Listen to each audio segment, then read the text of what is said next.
¿Cómo está? ¿Estás? Hi. Me llamo es Mike Geig. Veo muchos amigos del Sena.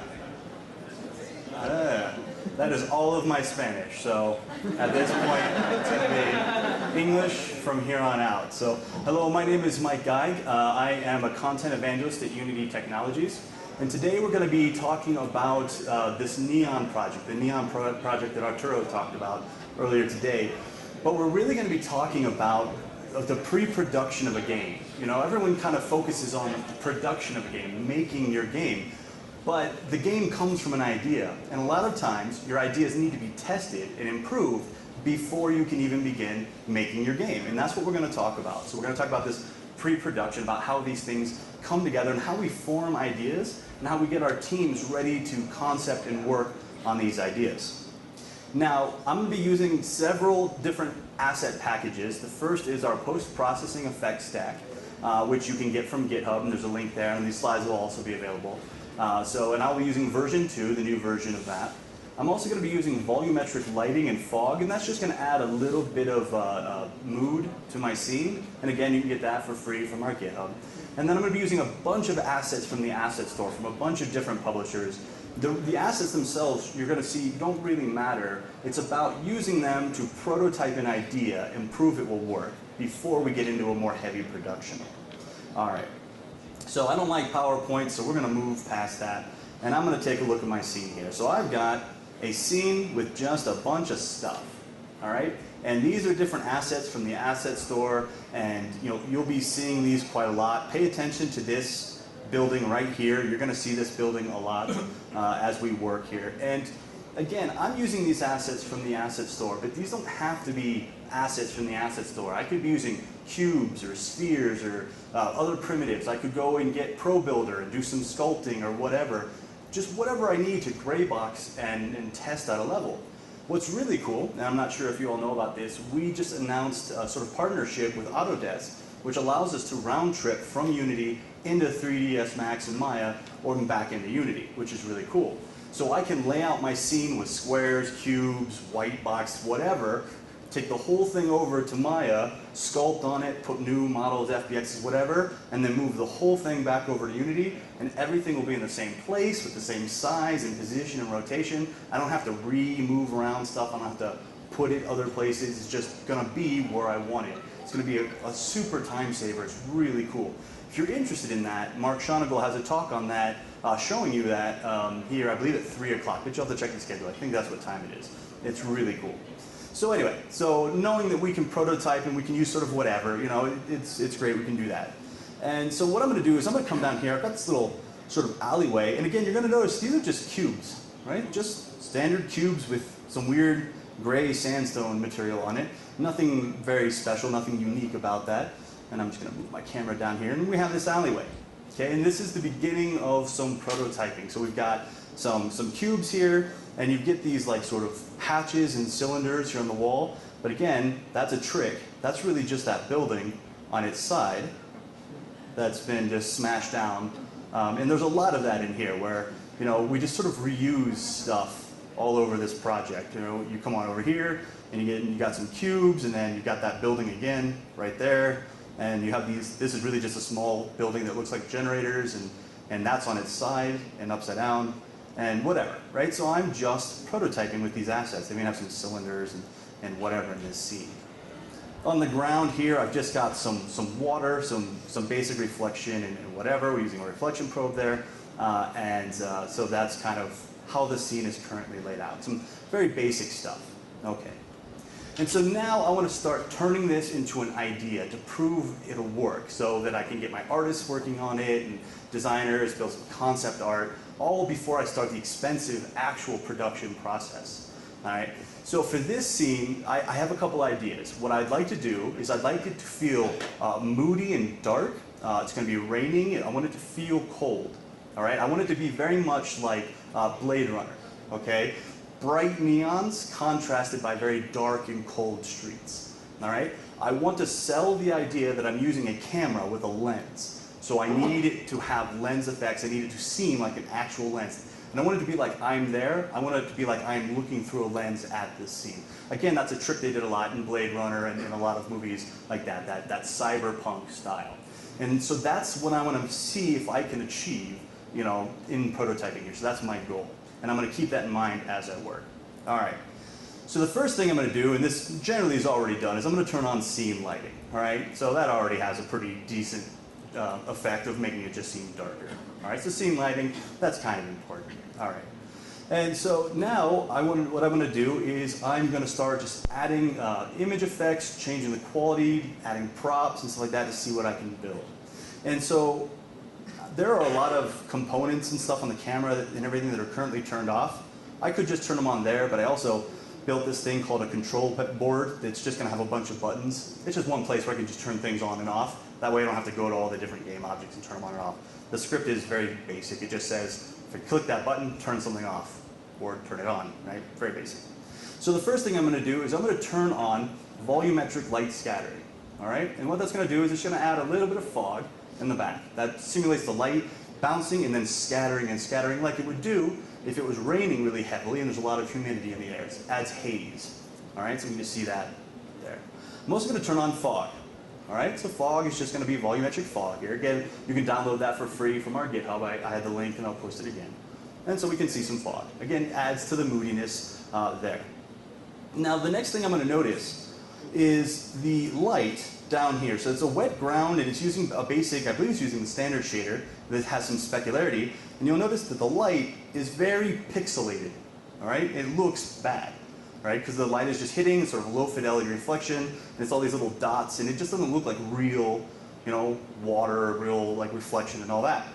So what I'd like to do is I'm going to start using my post-processing stack. And so I'm going to go to my camera. And my camera here, by the way, when I turned on and off the atmospheric scattering and the volumetric fog, that's all it's doing is turning on and off those two components. So nothing magical there. It's just a simple place. I'm going to turn on my post-processing layer. Now the post-processing layer does not actually give me post-processing yet. The post-processing layer says, this camera can see post-processing, but that's it. I don't have any post-processing right now, but I can by turning this on. So I'm going to enable this layer. Now, the other thing this layer has is the ability to provide anti-aliasing. All right? And so here I can see my anti-aliasing, and I'm sorry I can't zoom because I don't have a mouse, but basically I could choose no anti-aliasing, which is not what I want. I could do fast approximate FXAA. I could do, what I'm going to do here is temporal anti-aliasing. So I'll just turn that on. Now it doesn't look like much. You'll notice nothing looks any different. Well, temporal anti-aliasing requires a little bit of time. So I'm actually just going to go ahead and hit play. And then we'll see the temporal anti-aliasing take effect. So if I'm looking at the ground here, and I'm going to leave maximize on play. Forgot I had that on. There we go. So I'm going to hit play. And now you may not think that anti-aliasing is doing much, but you'll see that when I turn it off, pay attention to the lights, has quite a difference to how that water looks, right? So you have very jagged edges and you get some strange artifacts, especially up here, and then you turn on anti-aliasing and all that stuff gets smoothed out. All right, so temporal anti-aliasing is really cool, and that's the style I'm going to use here. And so that's all I need to do to my camera. So my camera has the volumetric fog, the scattered light, and it has this post-processing layer, but no actual post-processing yet. And so now what I'm going to do is I'm going to start adding some more stuff, and I'm going to start adding some more post-processing to see what I can kind of build here. And so the next thing I'm going to do is I'm just going to go back to my control board here, and I'm going to turn these emissives on. Now the emissives are just cubes or quads with a solid color emissive material. Nothing special. And what's interesting is they actually don't look very good because they stand out. They're just these bright squares, right? That's nothing that I really want. However, we're going to see that using the post-processing stack, we're going to turn these squares that look silly into something that blends into the environment and looks really cool, even though they're just squares, all right? And a couple capsules, so not just all squares. But so this is just to add color, and that's it, right? We'll see how we're going to turn this into some cool other stuff here in a little bit. So I have these emissives, And the next thing I'm going to do is I've got some neon signs. Again, these are just from the asset store, so nothing special there. So I've got some emissives and some neon signs. Okay. This gives me enough color that I can start working more with my scene. I needed some color, otherwise it would just be boring, right? So here we go. We've got some color, we've got some emissives of these signs. Now I'm going to start adding post-processing to create the feeling that I want. So I have this game object called PPS volumes, post-processing stack volumes, and I have a game object here called global. Now global has this post-process volume on it. And if I wanted to, I could remove that, and just if I wanted to add it, it's just add component, rendering, post-process volume. The volume is what actually adds the post-processing. When the camera is inside a volume, whatever stack, whatever effects I want, get applied, assuming the camera has a layer on it, which it does. And so I want this volume to be global. This is my global volume. These are the settings, this is the effect I want to happen for everything. My global volume. And the priority is 0, so it's my base profile here. And so now I could, if I had a post-processing volume, I could just add it, but I don't, so I'm just going to hit New. I'm going to click the New button. And this is a good moment to point out that this project is very large, built with a whole bunch of different assets from the asset store, and I'm running on a laptop, so sometimes when I click a button, it takes a second for it to do stuff. So that'll happen sometimes. And so I'm going to click Add Effect, Unity, and the first thing that I'm going to add here is some Chromatic Aberration. All right, so Chromatic Aberration is when you're using a lens, a long, maybe telephoto lens, or a very wide lens, and you get color banding where whites will split into reds and blues, and on the edges you get a little bit of distortion. That's called Chromatic Aberration. And so I'm going to add that, and it's going to take a second here, and then you're going to see here that I'm going to be able to start like sort of splitting the colors up that I'm able to see. So I've got my Chromatic Aberration. Go away, I didn't tell it to you. All right, Chromatic Aberration. And I'm going to turn on some intensity here, and I'll just see what that does. Right? Yeah, pretty cool, right? And while I have this, say, cranked all the way up, I could, so right now it's just doing a basic Chromatic Aberration without any color separation, but if I want to provide a spectral LUT, a spectral look-up table, I can do that right here. And let me just look for LUTs. I could do, say, blue-red separation, I could do green-purple, purple-green, and red-blue, and I can just choose different types of color separations for however I want that to look. Now I'm just going to set that back to none, because I don't need that. And if I'm building for mobile, by the way, here's a mobile optimized. Now it optimizes for mobile. It tones things down and says, okay, we'll keep things within a limit for mobile devices so you're not overdoing it, which is a pretty cool thing to have. So I obviously don't want an intensity of 1. That's a bit extreme. So instead, I'm going to do an intensity of, say, like maybe 0.14. All right? It's not a lot. It's just enough. The key is to not make people see the Chromatic Aberration. The key is for them to not see it, but to still have it draw their eyes towards the center. That's what I want. Because no one wants to look at the blurry part. Their eyes want to draw into where it's clear. And so Chromatic Aberration, very much like a vignette, is going to make your eyes come to the middle of the image, which is what I want. So that's my Chromatic Aberration. And so the next thing I'm going to do is I'm going to apply some auto exposure. So I'm going to go to Add Effect, Unity, Auto Exposure. Auto exposure is going to do 2 things. First, it's going to allow me to control the luminosity of my scene, how light or dark my scene is. All right? It's also going to allow me to treat my camera as if it was my eyes. In that, if I look at a really bright light, everything around it gets darker. If I look, really dark, then bright lights seem really bright. If I'm in a dark room and I walk into a light room, I squint because it's so bright until my eyes adjust. And then if I go back into that dark room, it's so dark until my eyes adjust. And I can do that with auto exposure. And so the first thing I'm going to do is I'm going to change my minimum exposure value. So I'm just going to have a minimum EVs, exposure values, and I'm going to set this to say like -3.2. Now my scene just got really bright, right? Because I said any color, any light that is darker than -3.2, lighten it until it is 3.2. Or -3.2. So it takes all my darks and brings them up. All right? So that's pretty light now. And so now I'm going to set a maximum exposure value here, and I'll set that to 4. It doesn't have too much of an effect because I don't have lights that are too bright. Now, again, this is way too bright. So I'm going to adjust my key value. which right now is a value of 1. And I'm just going to drop this down to, say, 0.16. Now you might think, well, this didn't do anything. But again, the purpose is subtlety. I'm just making my darks a little bit brighter. These all work together to get me to my final piece. It may not seem like much right now, but at the end, you're going to look at it and think, wow, these things all came together to build this, all right, which is really cool. So I just wanted my dark spots, like dark shadowy corners, to just be more even, and that's what I've done here. All right, I'm also going to turn on adaptation, eye adaptation, and I'm going to leave that at progressive eye adaptation. So basically, if I want to look at something bright, it's going to adapt very quickly, and if I look at something slow or dark, it's going to adapt a little bit slower, which kind of, again, just sells the effect. And so I can turn those on by default there. Now the next one is the one that everyone loves. This is, again, my favorite as well. So I'm going to go to Add Effect, Unity, Bloom. Everyone loves Bloom. So we'll get this a second here. All right. So for anyone who didn't know, if you want to make a AAA game, all you need is Bloom. That's it. And the more I move that, the more AAA my game becomes. All right. So there we go. I'm about at the level of a Star Trek movie. And there we go. See, and I can keep going. So I like this. This works. Yes. That's amazing. All right. So obviously I don't want to do that. So I'm going to, bring my intensity back down here.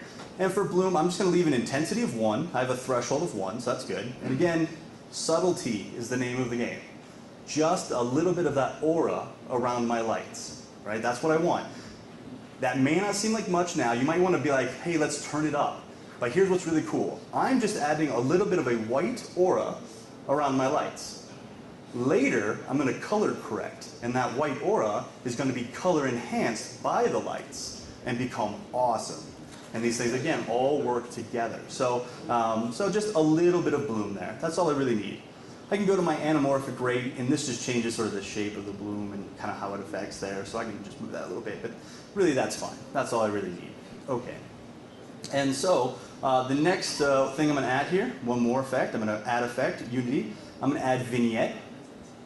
Photographers love Vignette. If you want to be a professional photographer, all you need is Vignette. You laugh, but it's true. There you go. Like, bam.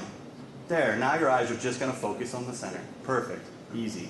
But nah, I'm not going to do that. But yeah, Vignette just adds some darkness to the edges. The purpose, again, is to make your eyes want to move towards the center.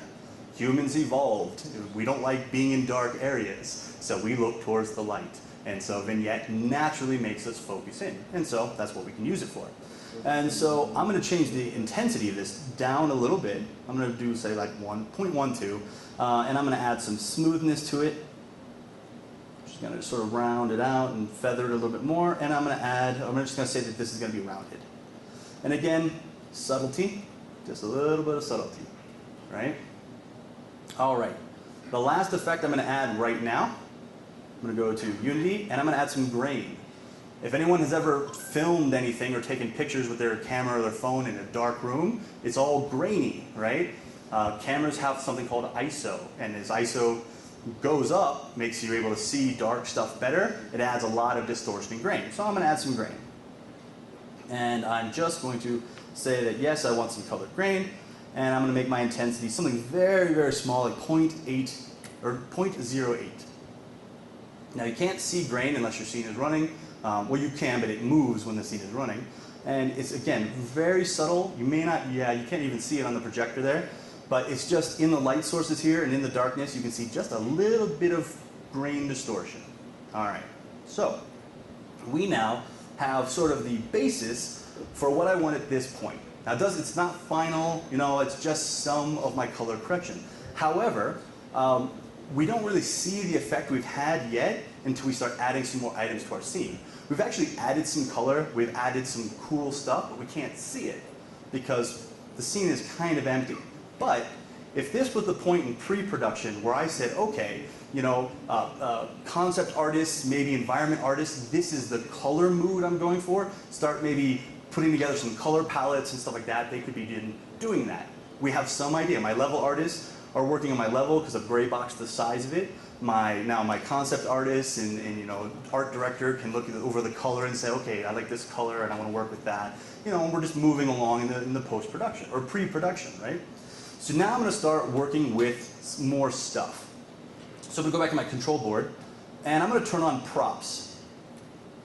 And that makes my scene feel quite different. So these are all props in my scene. Pardon me. All right, so, and I'll walk through this here in just a second. So again, these are all various assets from the asset store. Stuff is being used in weird ways and stuff like that. These are just kind of pieces that are meant to catch the light. Like, you wouldn't really see the color of this emissive here if this object here wasn't there to catch it, right? When we didn't have props, that square seemed really odd because it was just a bright square. Right? That's just natural. You see a bright square, it's kind of weird. But when I turn on my props and that bright square shines light on this object, I say, oh, that's a light. It's not just some physically impossible bright square. It's a light that is emitting light. The whole thing makes a lot more sense. All right? So the props help with that. And you can't even really see the other emissives anymore. I mean, that one you can, but a lot of these, they just sort of blend in, right? And that makes them kind of cool. And so it's really neat how this project was put together. So we've got this, you know, ship here, and we've got these cables. And if you look at the bottom of the ship has these cables as well. And when this was originally being built, the artist who put this together, his name was Vess, they couldn't find cables they liked. And so as they were going around putting cables and stuff in the scene, like if you come over here, you see some really cool cables and stuff like that. What it really is that ship again. It's not really a roof. It's a spaceship, and they made it a roof because they wanted the cables that were a part of it. It's all about just, you know, prototyping at this point. This thing down here, I don't really know what it is, but it's all squashed down, and it's all over the place. Those things are everywhere, and they're all the same thing. They're just smashed down. This thing here is a naval beacon, like you'd put in the ocean, just smashed down here. This spotlight isn't a spotlight at all. It's actually a drone that I just put this circular thing around, so it looked like it's built into the side of the wall, and whatever, right? These aren't our final assets. We're just proving a concept. And again, a lot of these are just buildings that are turned sideways, and a lot of these are just Unity cubes. That's a Unity cube, just with a material on it. Right? And once all the other stuff is there, you can't tell that these buildings are all just cubes. That's all they are, just cubes. And so it adds or makes for a very neat effect in our scene. All right, so now that I have all of these props, one of the things that I kind of want to focus in on is my reflections. So if I was here in real life, all right, and I was looking at this scene, one thing that is wrong is that I would be able to see the reflection of this yellow thing in this water right here, but I can't. Because the reflections were built with a reflection probe, and it was baked, and then that was that. So here's one neat effect we're going to take a look at. I'm going to come over here and just condense this all down. I'm going to go back to my global profile here, and I'm going to add another post-processing effect. And this one's going to be screen space reflections. Turn this on here. This one takes a second. There we go. And I'm going to set my preset. I'm going to go for overkill. There's maximum there. And so now the reflections in my scene are updated as an image effect, right? So I can see some of the reflections. This one's still very vague because there's no light source hitting it directly on the front. It's actually being bounced around, so it's hard to calculate that.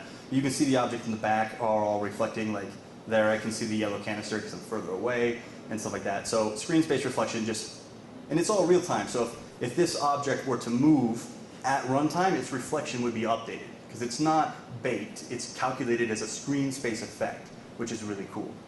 All right, so it gives us, I mean, it's a little bit heavier than, say, just using a reflection probe, but it gives us better reflection. So it's a trade-off about what we want. All right, so I'm getting pretty close to getting all of my post-processing where I want it, but I am going to do one other thing here. So I'm just going to sort of get back to where I want to be. I'll just do this, game object, line view to select it. There we go. And so now what I'm going to do is I want to color grade my scene. So I've done all of the other effects, the supporting effects, but the real super important master effect is color grading. And if you're ever doing any form of light mapping, if you're ever doing any form of baking, reflections, anything, you should be color grading. It's just a requirement. It's what makes our scenes look really cool. And so I'm going to go back to my global profile. I'm going to scroll down here. I'm going to go to Add Effect, Unity, and Color Grading. And this is the real MVP effect here. This is where we're going to really get the mood right. And what's neat is I'm going to do this, and when I'm done, you're not going to think I've done anything. And then I'm going to turn it off, and you're going to be impressed. So at least I hope so. If you're not, then I'm going to look stupid. So the first thing that we want is we definitely want this to be HDR, high definition range. That's important. And then I have some tone mapping options. So we should definitely be tone mapping. So right now it's not tone mapped. But I could say like neutral, which is going to flatten everything out, which is already pretty flat. I use my auto exposure to flatten it out. I could do custom, and I don't know what custom means. I'm not an artist, I'm a programmer, so I've got like toe strength, and it's toes, and then I've got shoulders. Shoulder strength does that. I don't know. It's all about anatomy, I guess. Toes and shoulders, whatever. I'm not going to use custom. Instead, I'm going to use ACES, which is often referred to as filmic. Like the film they use when they film movies. It makes my darks darker, makes my colors more vibrant, it makes it moody, right? It makes it have a lot of emotion. So as soon as I do that, my scene gets very dark. All right? Now, this is way too dark, but I'll fix that here in a second. Now, I want my scene to be cold, right? I want you to feel cold looking at it. And so I'm going to go to my white balance. For my temperature, right now my scene is too red, it's too hot, too warm. And so I'm just going to turn that down. And I could turn it like way down if I wanted to, or I could turn it like way up if I wanted to. But I'm just going to turn it down a little bit, something like -9, just enough, just to balance the reds out a tiny bit. Turn them more into sort of like a magenta or a purple. All right. Then I'm going to go to my post-exposure EVs, so exposure values. I'm just going to bring this up a little bit. So this is going to get me back to the sort of the lightness that I want in my scene. So I got some depth there, but I still want some light. I'm going to go to my contrast, give it just a little bit of contrast, just a little bit, add some punchiness to the whole thing. Right? We like punchiness, that's a word, I made it up. And so now, the one that everyone sort of loves, who here uses Instagram? Who loves to just use the crazy filters and then just be like #artist? Like, oh, I'm so, look at me, I'm so artsy. So here's what I'm going to do. So, I mean, I can use these trackballs to give my like the cool Instagram filter vibe, or I can just do this at runtime and have like a dance rave. But my darks, dark light, or darks in real life tend to take on the color of the ambience. And highlights tend to take on the color of your direct lights, right? Like it's like an actual light. And so my darks, I'm just going to bring this sort of down a little bit, down and to the right. And that's just going to add just a little bit of blue, kind of teal there, kind of green a little bit. All right? And then for my midtones, again, I just want some more blue, a little bit of blue there. I just want to make it feel a little colder. It's going to turn a lot more stuff into purple. All right? And then finally, for my highlights, I'm going to go kind of red, magenta here. I don't need to do a lot. Just a little bit. Maybe a little more red. There we go. Maybe a little less blue. It's all personal preference. There we go. All right, and so my scene is now color graded. All right, and if I was correct in my assumptions, I'm about to turn this off, and it's going to seem strange because okay, the scene looks like this. It's pretty cool. Whatever. Just a moment ago, that's what it looked like, right? And just a little bit of color correction gives me exactly what I want. And here's the really cool thing, and I talked about this a few times before. If you look at this light here, okay, this emissive, the emissive is the same color as the fog around it, because the emissive is emitting light and the fog is picking up that color. Seems reasonable, right? Except that's not how light works, right? They're not usually the same color. And a lot of people don't know that and they miss it and it just seems odd, right? Lightsabers are the same way in Star Wars. The lightsaber is never actually blue, the light around it is blue, and it's usually white. So let me turn my color grading back on, right? I'm going to turn my color grading back on, and now look at the light, which is a very bright color, and the fog is that darker original color. That tells us it's a light. Our brains now think that is a light. All right? Without it, same color looks kind of weird. Now it's a light. And all of these are like this. This isn't red anymore.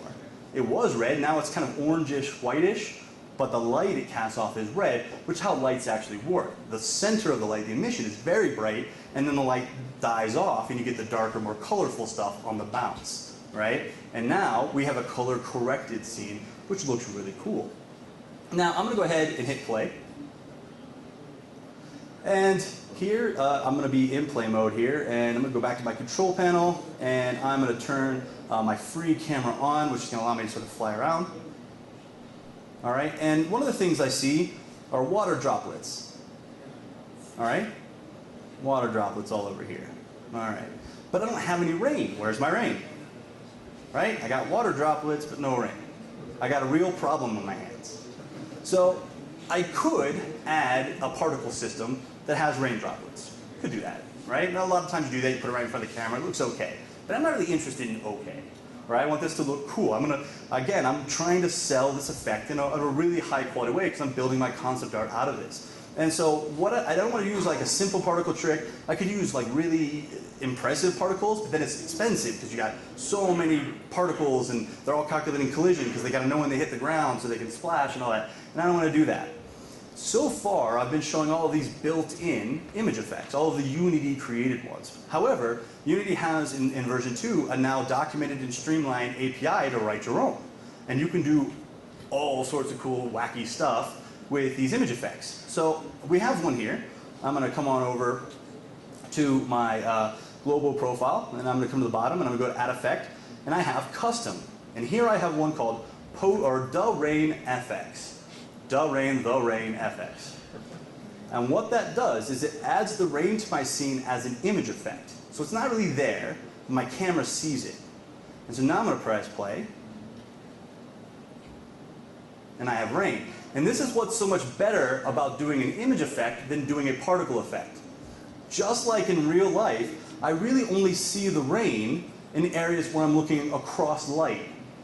Right? The light is hitting the raindrops and I see them. But if I look down here, I don't really see any rain. I don't see any rain because I can't see the rain. There's no light, right? Particles, I'd still be able to see them, right? Which, you know, would be okay.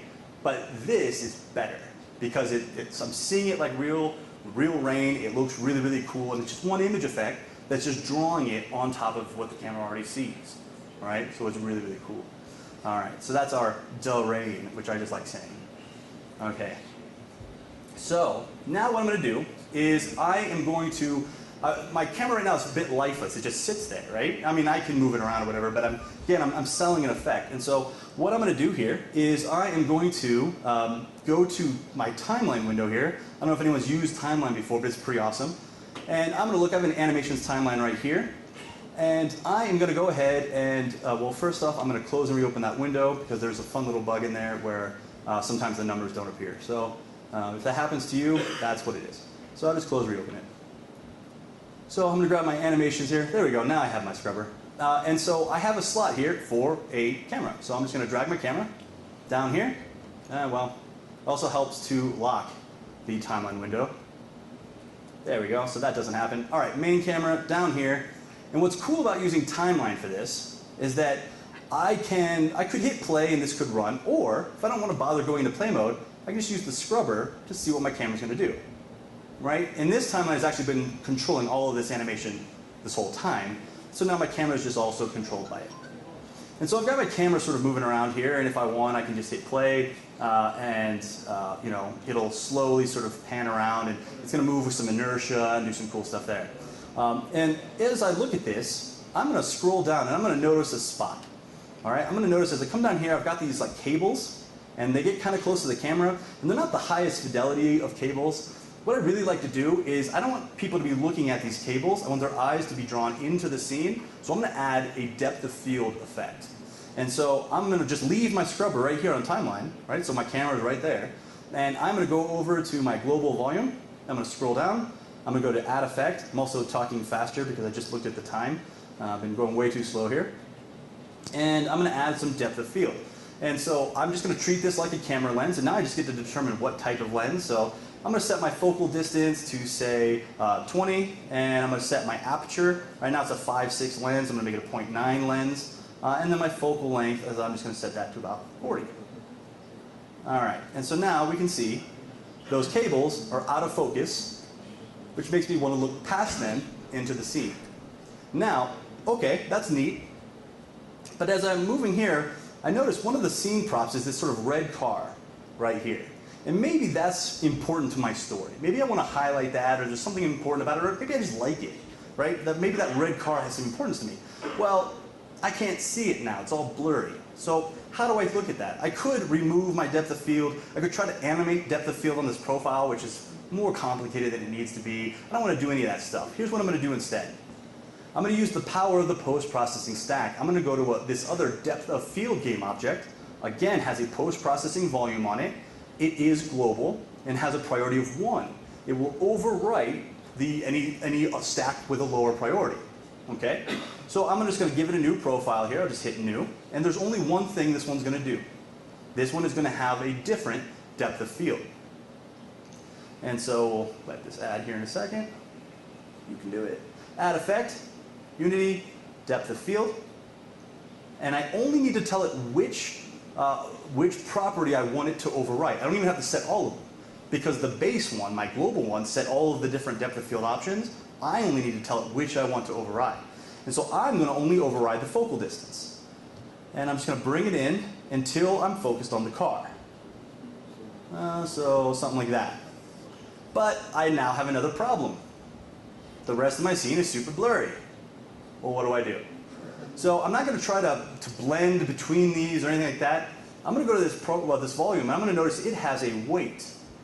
A weight of 0 means it's not applied. A weight of 1 means it's applied 100%. Now this weight is on a component, on a game object. It can be animated. Easy, right?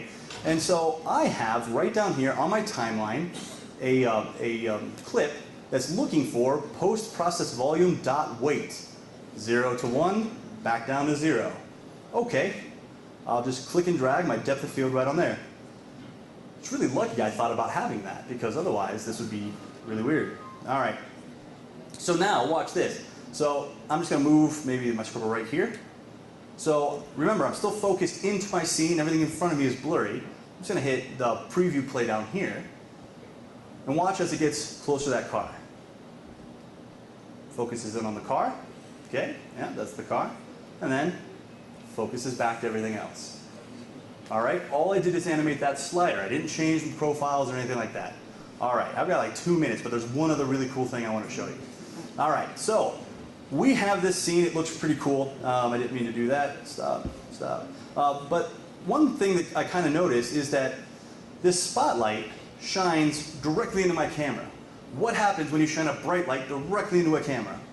Everything flares, and you see every little imperfection on that lens, right? Now it's raining, and it's nighttime. I imagine I have mist and rain all over my lens. It is a lens, remember? That's what I'm trying to sell. Why don't I see any flare? Why don't I see any of that? So here's what I'm going to do. First thing I'm going to do is I'm going to go to my control panel, because I forgot to do this previously, and I'm going to turn the people on, because I've got now a lot of people in my scene who can walk around and just sort of live their life, which is fun.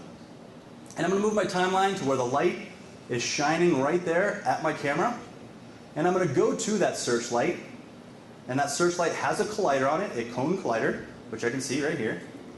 And I'm going to add a post-processing volume to it. All right, so I'm going to go back to my game view. It has a post-processing volume that I can see right here. I do not want this to be global. I shouldn't see this flare all the time, only when the camera is inside that collider, when the light is shining on it. And so now I'm just going to go ahead and give it a profile. And it has a weight of 2, so it's going to override any of the previous profiles if it wants to. Right? It's a higher priority. And so when I'm going to do this, I'm going to do 2 things. So when a light shines into a camera lens, 2 things happen. So first, the color desaturates, right? And everything gets brighter. And also we see this flare. And so I'm going to go to Add Effect, and then Color Grading. And for my color grading, I'm just going to do something pretty simple here. I'm just going to desaturate a little bit. So I'm going to go to, where are we at here? So my saturation, and I'm just going to drop this down a tiny bit. To maybe -10. I'm going to go to my post-exposure EVs, and I'm going to bring this up to about 1. Again, kind of a subtle effect. I don't need it to be like extreme. And then here's how I'm going to get the really cool other effect. I'm going to go to Add Effect, Unity Bloom. All right, yeah. You know where I'm going with this. All right, so we're going to add some bloom. And this time my intensity is going to be 1. The same as previously. My threshold, I'm going to drop that down a little bit, 0.8. Right, so not a lot of extra bloom, just a little bit. But I'm going to come down here to where I have dirtiness. And for dirtiness, I'm going to go to my textures, and one of the textures that comes with this is lens dirt. So I'm going to add some lens dirt to this. And for my intensity, I'm just going to keep going. Intensity, intensity, intensity, and yeah, somewhere around there is good. I usually stop at around 100, so fantastic. So now, if I'm looking at this, so let me just sort of zoom out timeline. All right, so light shines on my camera, boom. All of the water droplets, everything on my lens, super visible, scene desaturates, and then moves away. Now, there's a problem here in that the effect happens instantly. Boom on, boom off. I don't really like that. So I'm going to go to the mesh collider. Oh, we're going to applaud way louder than that. I'm going to go to the mesh collider here, and I'm going to, or to my post-processing volume, and I'm going to go to my blend distance. How much blend do I want? I'm going to add 0.7, so 70% of the size of this collider, I'm going to blend across. So now, watch this. So we're going to go here, I'm going to hit play. Oh, you know what? I went past it. Oops. There we go. All right, hit play. And it blends in, and then blends back out.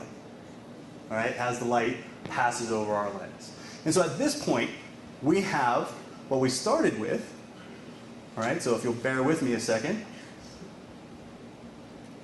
All right, if we didn't have people, didn't have props or signs or emissives, we didn't have post-processing, fog, light scattering, and we didn't have 2D view, and we didn't have scene lighting. That's what we started with. All right, and what did we end with? Fog, post-processing, emissives, signs, props, and people. All right, and the end result, and I'll hit play here, and then also, we can, probably no time for questions, but we are over time, so I do appreciate you all being patient. We end up with this scene here.